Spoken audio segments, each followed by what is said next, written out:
No role plays, no conference calls, no BS. Chris and Lorenzo share 4 decades of combined experience to help you become a more effective leader. This is Hacking Your Leadership.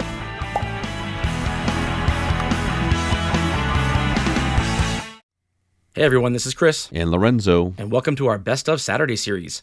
Now that we have hundreds of episodes, we get a lot of listeners asking us where to start. So we'll be selecting some of our most popular episodes to share each Saturday from our years of podcasting. We hope you enjoy it. Welcome to Hacking Your Leadership. I'm Chris. And I'm Lorenzo. And Lorenzo, on this episode, I want to talk about a topic that's been trending on LinkedIn for the last day or so.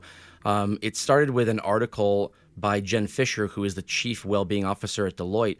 And she wrote an article last week called "Sorry, Not Sorry: Why We Need to Stop Apologizing."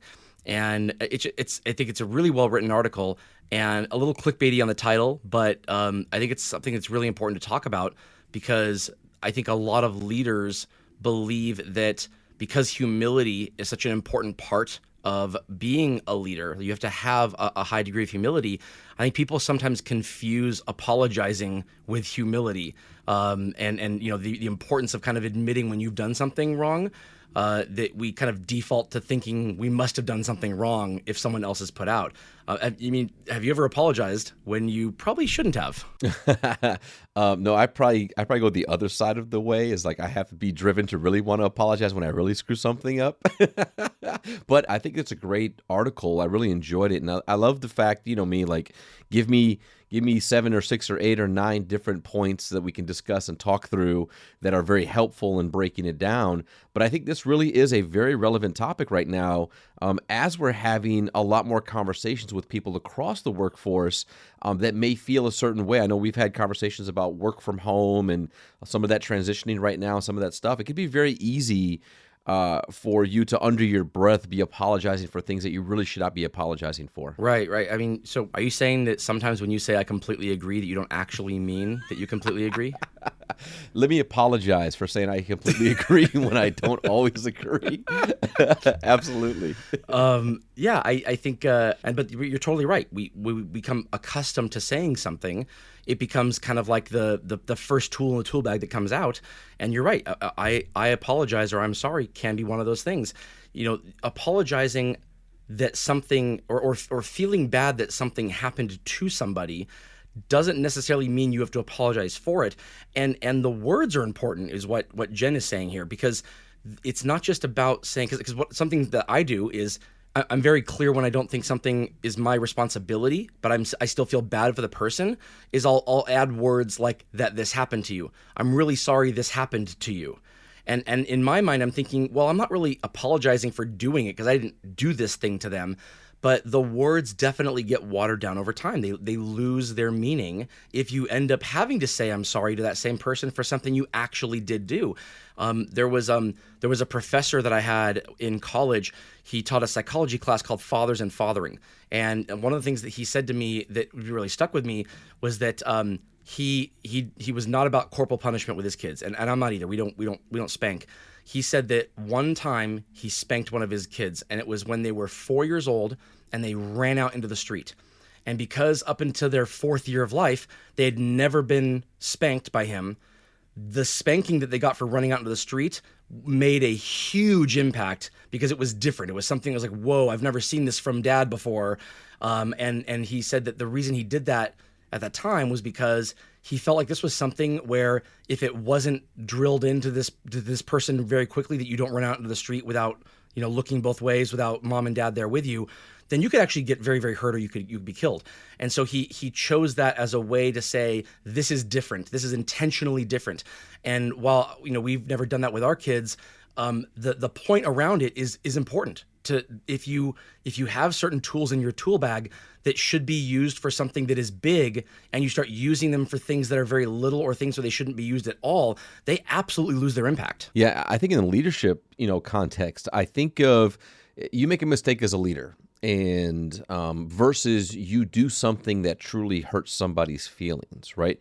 Like those are two different things, and I think that addressing them as such is really, really important. I like that in the article, she references the idea of acknowledging something that didn't go well, and then committing to do something differently next time versus saying something like "I'm sorry." So if I made a call and a mistake, and somebody goes, by giving me that direction or providing that advice to me, this is what ended up happening, and it didn't go well. You could say as a leader, say, you know what, that didn't go as planned. That didn't go as I intended it to go. I will make sure to take your feedback, and I will do that differently next time. Right? That's very different than I'm sorry. I'm so sorry I screwed that up. I'm so sorry that I did it that way.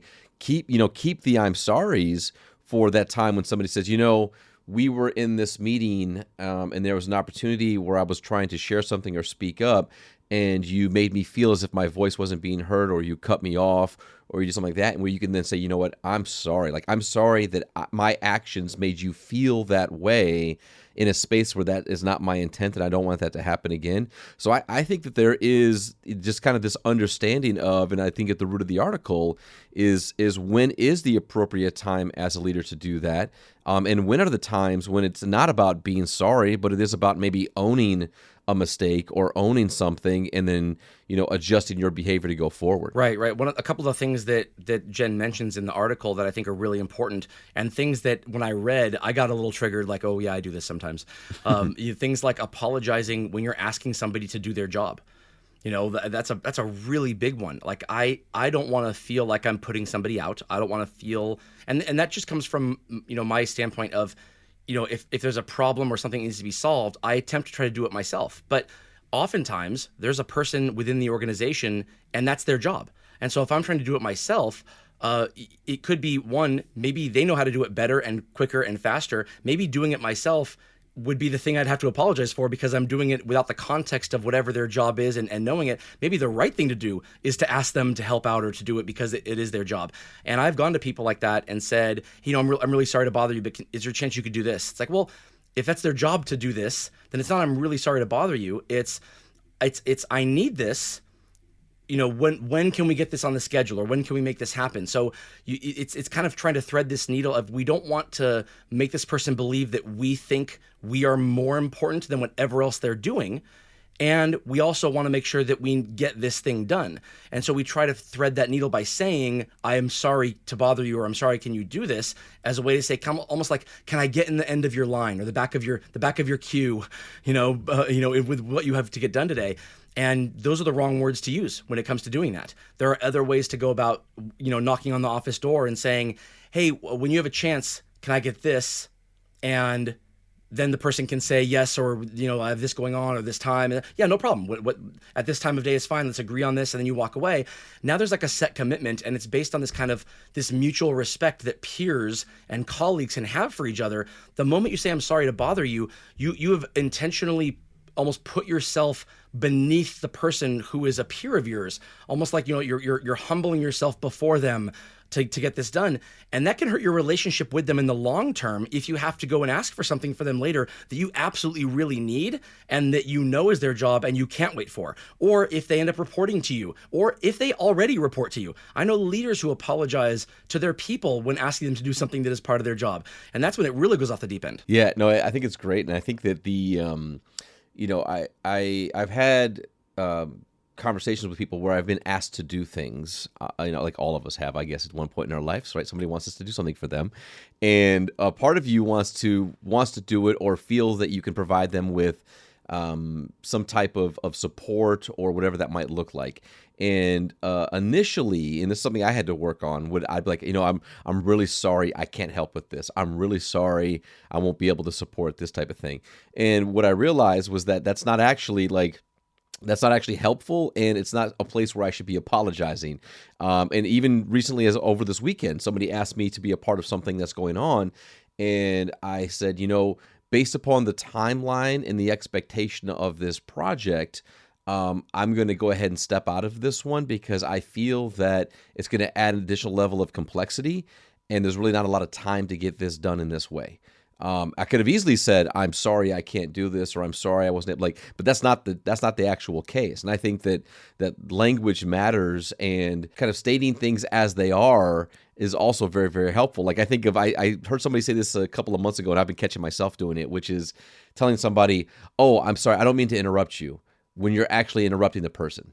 Like, just say, "I'm going to need to interrupt you for a second to share this," right? Let me interrupt you so that I can provide you with what I think about this, versus saying like, "Oh, I don't mean to interrupt you." Yes, you do. You're actually doing that right now. You are interrupting me. Don't tell me you're not meaning to when that's the action that you're actually doing. So like, let's state it for what we're doing, and then allow the person to talk. But let's recognize the actual thing that's happening versus trying to play this kind of like sideways route to get there, where our actions are not matching our intent whatsoever. Right, right. There's a person who I've known for a long time who has the tendency to interrupt often, but he doesn't ever apologize for it. In fact, he said, and he knows he has to work on it, but he says, "I know I shouldn't interrupt, but I'm going to anyway."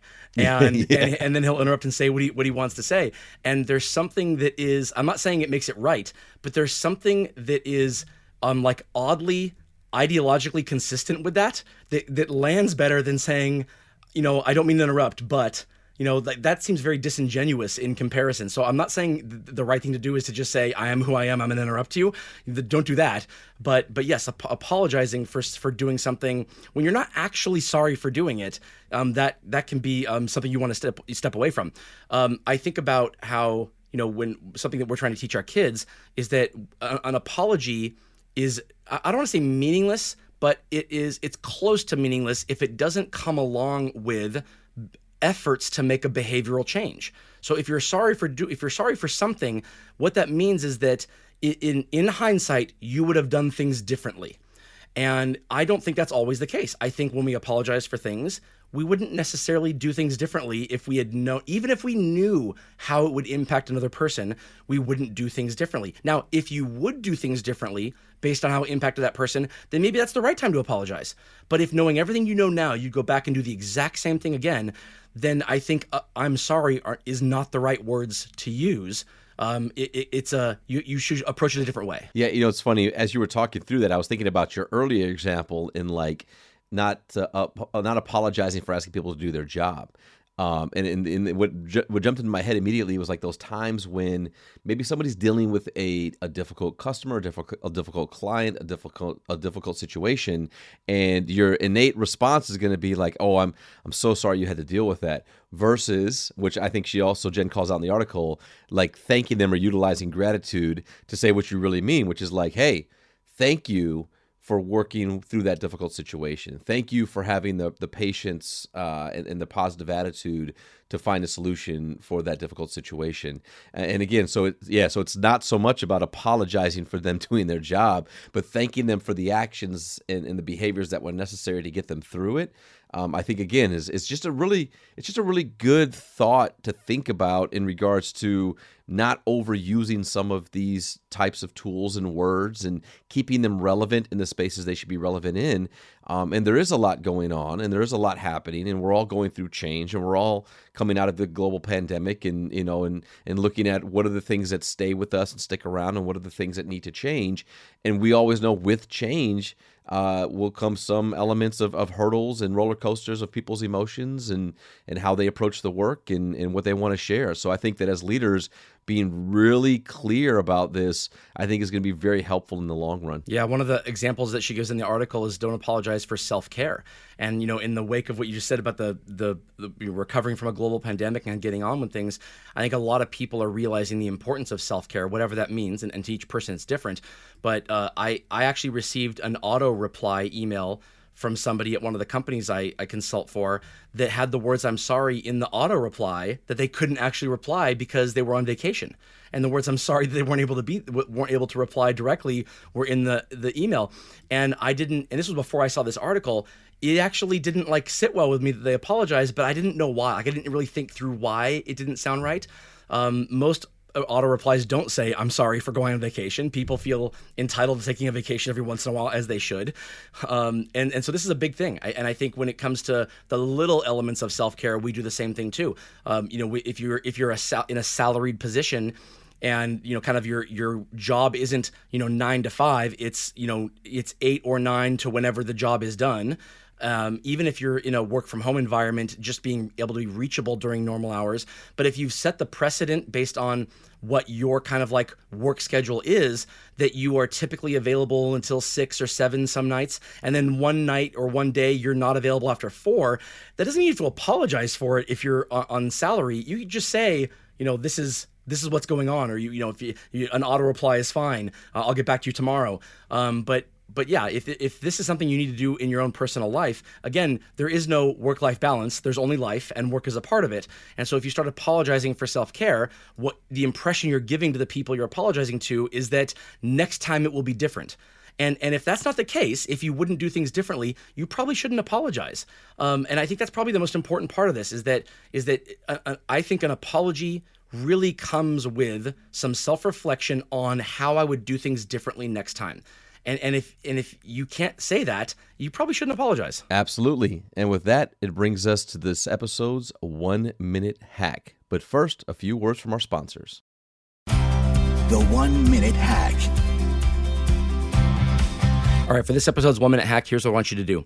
I want you to get your pen and paper. I want you to write down any time in the last 30 or 60 days that you felt like an apology was owed to you and you didn't get one. Write down what happened. Look back over those things and look back at what the kind of the general feeling was about what happened. Were they things that you actually deserved an apology for? If the answer is yes, now I want you to look at the things that you have apologized for over the last 30 to 60 days. Do those things meet the level of the things you have written down on the paper, or are they for much smaller things? If there's kind of a gap between that, then you are probably apologizing too much for some things. If you're apologizing for the same things that you have received apologies for or haven't and felt you deserved them, then you probably have a good balance of this. The better you can get at doing this, the more your actual apologies when they're needed and when they're warranted, the more those will actually hold weight, and the more people will actually take what you're saying to heart, and give you the grace needed to move forward to make those changes. Yeah, I think it's a great 1-minute hack, and it's a good opportunity for all of us to kind of reflect upon how we feel about that, and especially like in the idea of thinking about how we feel. How do I feel? When do I feel that an apology is necessary or not necessary? I think it gives us some really good context and perspective in thinking about where are the places that we should either be apologizing for and or changing our language, or utilizing gratitude, or some of the tips that are here in the article. I think it's a great starting point for a lot of us to consider how to make sure we have a good balance to making sure that we apologize appropriately. Yeah, we'll put a link to the article for Thrive Global from Jen Fisher in the podcast description. But definitely read through it, because I will tell you that of the examples given in the article, most of them resonated with me as something that I kind of think back on. When do I apologize and when really I shouldn't apologize? But there's going to be some good, really do these things starting today that you can take away from this. Absolutely. And with that, I'm not sorry to say this is the end of this episode. This is Hacking Your Leadership. I'm Lorenzo. And I'm Chris. And we'll talk to you all next time.